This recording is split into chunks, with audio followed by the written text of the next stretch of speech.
For thousands of years, one mysterious plant has occupied a strange place between the Bible, medicine, folklore, and magic. The mandrake. Its thick root sometimes grows in shapes that resemble the human body. Its fruit carries a strong fragrance. Its chemical compounds can affect the nervous system, producing sedation, delirium, and hallucinations.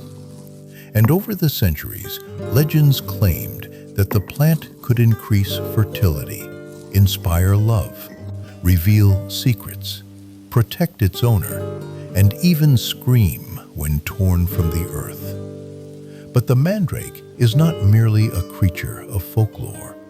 It appears in the Bible, and centuries later, it became entangled with another mystery: the occult writings known as the 6th and 7th books of Moses.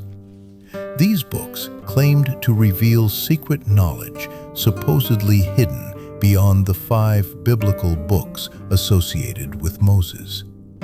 So where did this connection come from? Was the mandrake part of an ancient magical tradition going back to Moses himself? Or did later generations take genuine biblical material and transform it into something entirely different? The trail begins in Genesis.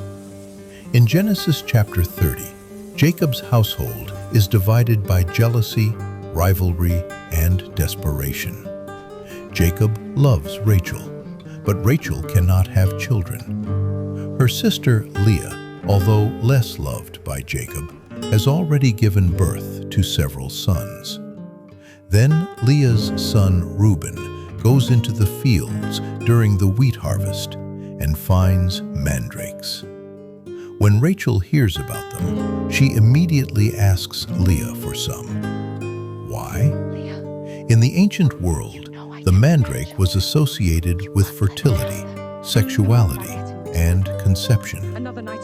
Rachel, suffering from barrenness, may have believed the plant could help her become pregnant. She makes a remarkable bargain. Rachel allows Leah to spend the night with Jacob in exchange for the mandrakes. Yet, what happens next is almost ironic. Leah gives away the mandrakes, and Leah conceives. Rachel receives them, but she does not immediately become pregnant.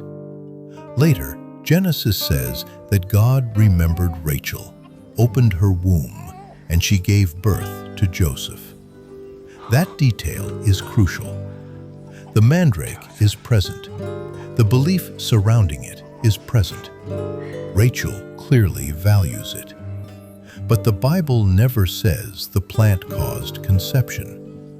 The story places the final power over fertility with God. The mandrake appears again in the Song of Songs, where its fragrance is associated with love, attraction, desire, and intimacy.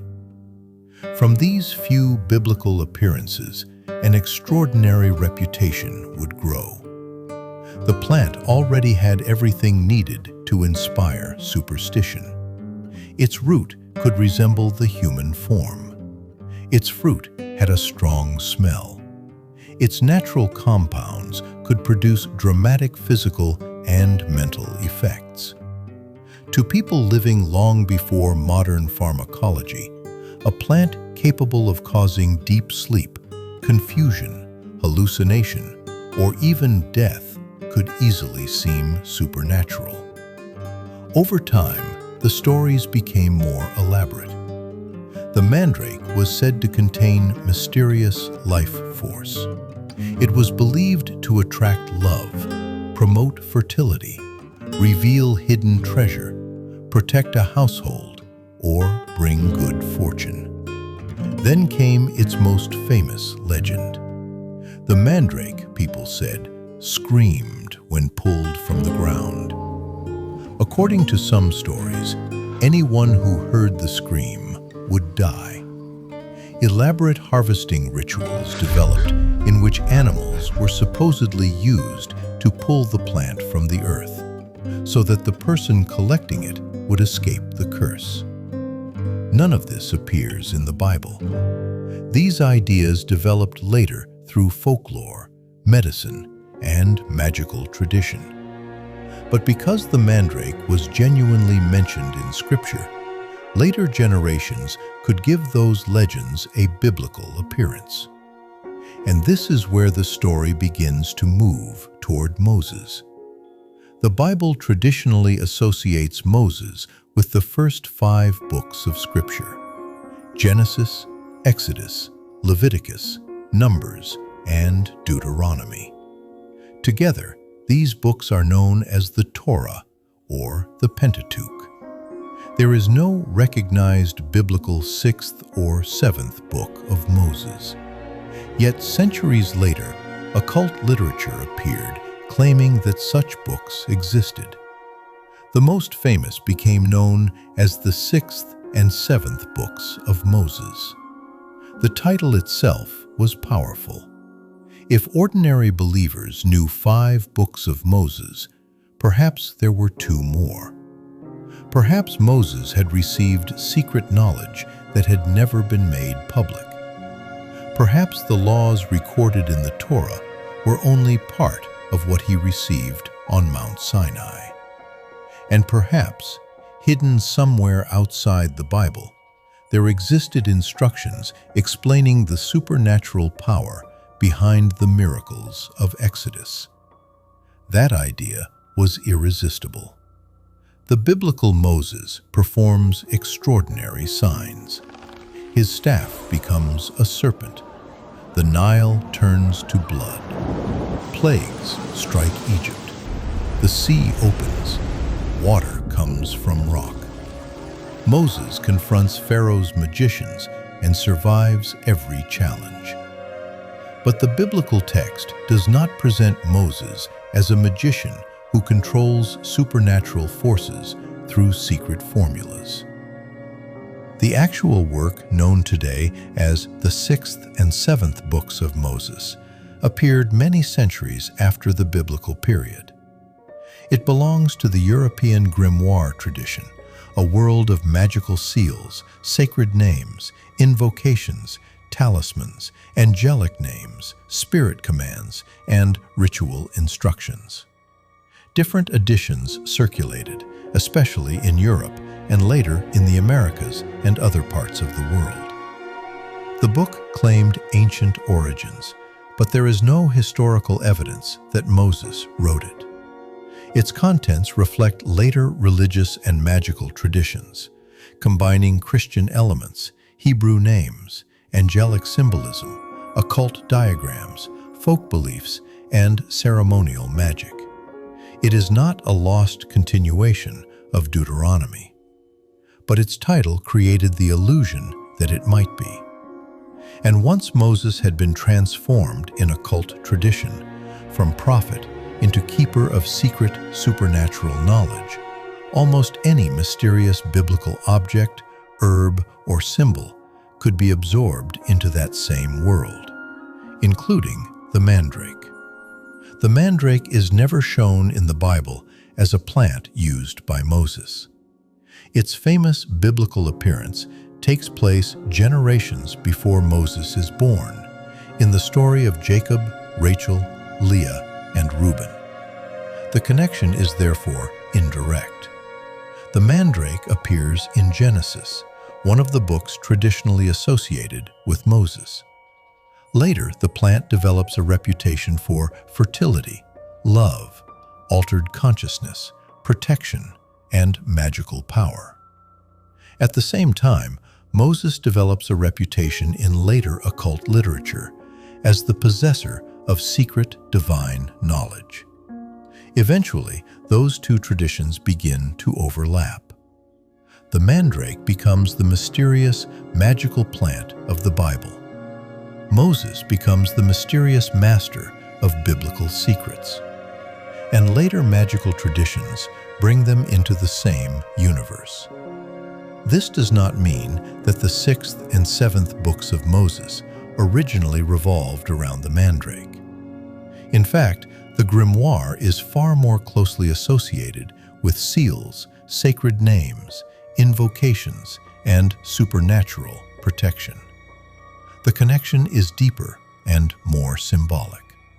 Both came to represent the idea that hidden power might exist behind the visible words of Scripture.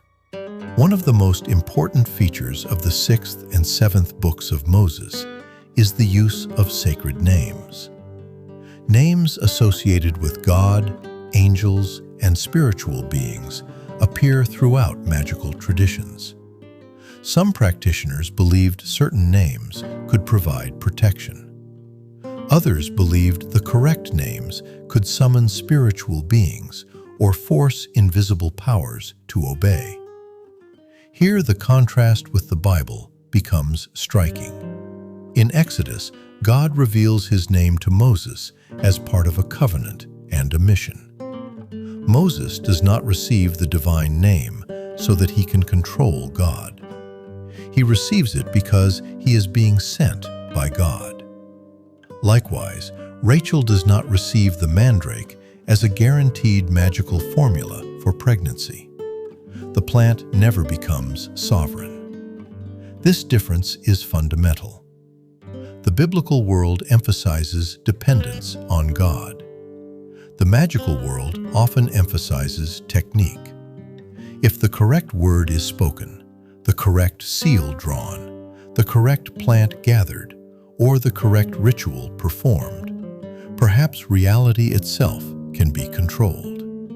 The Mandrake was especially suitable for this kind of transformation because it seemed to stand halfway between nature and mystery. It looked vaguely human. It could produce powerful physical effects. It was already associated with love and fertility, and it had already entered sacred scripture. For later magical traditions, that was enough. A root could become more than a root. It could become a talisman. Some mandrake roots were preserved, shaped, clothed, or treated almost like small human figures. Certain traditions claimed they could bring prosperity, protection, love, or good fortune. This resembles the way magical seals functioned in occult books. A seal was not viewed as merely a drawing. It was believed to represent spiritual authority. The mandrake was not viewed as merely a plant. It became an object believed to carry invisible power. This is one reason the two traditions could become associated so easily. There is also a persistent legend that the 6th and 7th books of Moses were once part of the Bible, but were deliberately removed because the knowledge inside them was too dangerous. That claim is central to the mystery surrounding the book, but there is no reliable historical evidence for this. Ancient Torah manuscripts, Jewish textual traditions, early biblical translations, and ancient commentary do not preserve anything resembling the later grimoire as a missing continuation of the Pentateuch.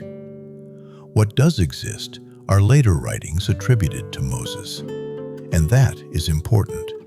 It proves that people were attaching Moses' name to magical literature long ago. It does not prove that Moses wrote those texts. The difference is enormous. The legend may be old. The authorship claim is not established. And when we return to the Mandrake story in Genesis, the contrast becomes even more powerful. The Bible provided the names. Folklore expanded the stories. Magic reorganized the symbols. And later books presented the result as ancient, forgotten knowledge. That is the real relationship. A biblical plant became a magical root. A biblical prophet became a legendary master of secret wisdom. 5 sacred books became 7. Divine names became formulas. Miracles became rituals. And generations began to wonder whether the familiar Bible was only the surface of something deeper. But the original texts tell a different story. The Mandrake appears in Scripture. Its screaming magical mythology does not. Moses appears in Scripture. The famous occult 6th and 7th books do not. What connects them is not evidence of a hidden biblical system. It is the human desire to believe that somewhere behind Scripture lies another layer of knowledge. A secret Bible behind the Bible. A hidden set of instructions. A root beneath the earth. A name that unlocks power. A book that was never meant to be found. And perhaps that is why the story has survived for so long. Because the greatest mystery is not whether Moses ever possessed secret books. It is why people have wanted to believe that he did. Thank you so much for joining us today.